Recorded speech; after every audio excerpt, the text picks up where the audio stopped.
palad. Na isa mo pala ka nga damang be. So, nakoy damang diri guys. So, paisugay damang. Isa mo pala ani nga damang, ha?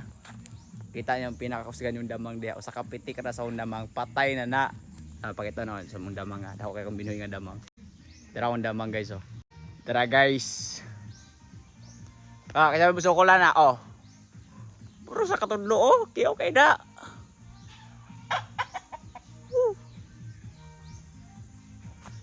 Taong palad.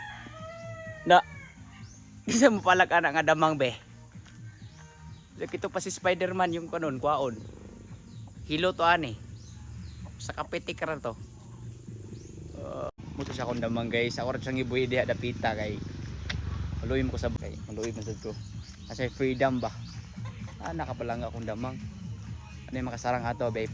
Just comment. Kasi yung damang pinakaisog diha.